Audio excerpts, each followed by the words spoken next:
باقاعدگی سے سیول کی نما پر، جنا کی طرز پر، عباسی کی طرز پر اس کو ایک باقاعدہ ہاسپٹل کی حیثیت دی جائے، وہاں پر ہر سہولیت مہیا کیا جائے۔ اور ایک اور بات جو خاص طلب تر بات ہے وہ یہ ہے ایجوکیشن کے لیے جو بجٹ مختص کیا گیا ہے۔ آپ مجھے ایوان میں یہ بتائیں، آپ میں سے کس کے بچے سرکاری اسکولوں میں پڑھتے ہیں؟ ماشاءاللہ، اچھی بات ہے، مگر ہمارے ہاں کوئی نہیں پڑھتا۔ اس کی وجہ کیا ہے؟ وجہ یہ ہے کہ میں فقیر خود اقبال اسکول، میں نام دے رہا ہوں آپ کو، اقبال اسکول سے 11 ٹرک کچرے میں نے ٹی ایل پی کے کارکنوں کے ساتھ مل کر میں نے نکالے ہیں۔ 11 ٹرک کچرے ٹی ایل پی کے کارکنوں کے ساتھ مل کر میں نے اقبال اسکول سے میں نے نکالے ہیں، اور اس کے بعد بھی گندگی کا ڈھیر موجود ہے وہاں پر۔ تو وہاں آپ بچوں کو پڑھائیں گے کیا؟ وہاں تعلیم دیں گے آپ؟ اس بدبو میں تعلیم دیں گے آپ؟ صحت کی بات کرتے ہیں تو صاف پانی تو ہے ہی نہیں۔ جو بجٹ صحت کے لیے مختص کر دیا گیا ہے اس کا آدھا حصہ کر کے پانی کو دیا جائے، کیونکہ جب تک صاف پانی نہیں ملے گا تو صحت کہاں سے ملے گی؟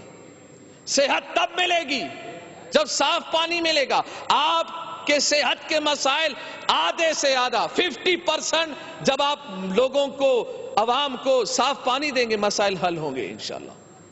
اور اس کے علاوہ جو ہمارے مدارس ہیں، جو ہمارے مساجد ہیں، میں مطالبہ کرتا ہوں کہ تمام مساجد اور مدارس کے جو بلز ہیں، پانی کے، بجلی کے، ہم مساجد میں ہم سب نماز پڑھتے ہیں، سب عبادت کرتے ہیں، سب کی استعمال کی جگہ ہے۔ اس لیے میں گزارش کرتا ہوں کہ ان کے بل کو ختم کر دیا جائے، اس کو فری کر دیا جائے۔ اور اس کے علاوہ ایجوکیشن میں مدارس بھی تو ہیں، دینی مدارس، ان کے لیے کیا فنڈ خاص کیا گیا ہے؟ متعلقہ جتنے بھی ذمہ دار ہیں، میرا ان سے سوال ہے کہ جو مدارس ہیں، مدارس کے لیے آپ نے کیا فنڈ خاص کیا ہے؟ جو فنڈ خاص کیا گیا ہے اس کے بارے میں مجھے مجھے اس کے بارے میں آگاہی دی جائے کہ کیا خاص کیا۔ اگر خاص نہیں کیا گیا ہے تو خاص کیا جائے اس کے لیے۔ ہمارے اسلام کو ترجیح دیں، اسلامی تعلیمات کو ترجیح دیں۔ اسلام کی بنیاد پر یہ پاکستان ہمیں ملا ہے۔ ملک پاکستان کا مطلب لا الہ الا اللہ، اور اس میں قانون بھی جو ہوگا وہ محمد الرسول اللہ صلی اللہ علیہ وسلم کے ہی قانون ہوگا۔ اور یہ بات، ایک اور بات خاص، آپ اس پر جو بھی آپ تبصرہ کریں، جو بھی آپ کہیں، وہ یہ کہ کسی کی بھی لیڈر پر جب بات آتی ہے، کل میں نے دیکھا، پرسوں میں نے دیکھا، زرداری صاحب کے متعلق بات ہوئی اور آپ لوگوں نے غم و غصے کا اظہار کیا، ٹھیک کیا آپ نے، آپ کا قائد ہے، آپ کا حق ہے کرے، مگر اس میں افسوس کی بات یہ ہے کہ جب میرے نبی پاک صلی اللہ علیہ وسلم کے شان میں جب کارٹون بنائے گئے تو اتنا غم و غصہ کیوں نہیں دکھایا آپ نے؟ نہیں، جتنا شور آپ لوگوں نے اس وقت کیا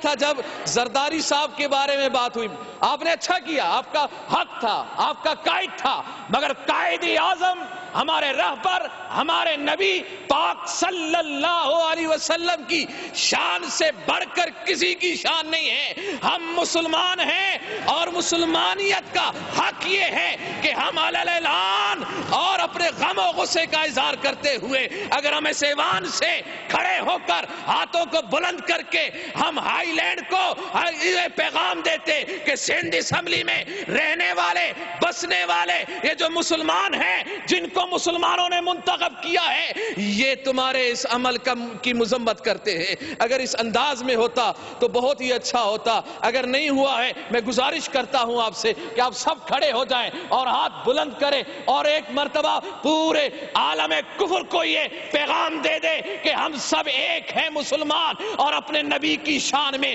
کوئی گستاخی نہ برداشت کرتے ہیں، نہ کریں گے۔ آئندہ کے لیے بھی پیغام دے دے۔ آپ اگر میری بات سے اتفاق کرتے ہیں تو کھڑے کھڑے ہو کر ہاتھ بلند کر کے یہ اعلان کرے کہ یہ سندھ اسمبلی اس بات کی گواہی دے رہی ہے کہ آج کے بعد میرے نبی کی شان میں اگر کوئی گستاخی کرے گا تو مسلمان خاموش نہیں بیٹھیں گے. ہم آپ کے ساتھ ہیں. لبیک لبیک لبیک یا رسول اللہ، لبیک لبیک لبیک یا رسول اللہ. تاجدار ختم نبوت زندہ باد زندہ باد. میرا پاکستان زندہ باد، سندھ زندہ باد، تحریک لبیک پاکستان زندہ باد. السلام علیکم ورحمۃ اللہ وبرکاتہ.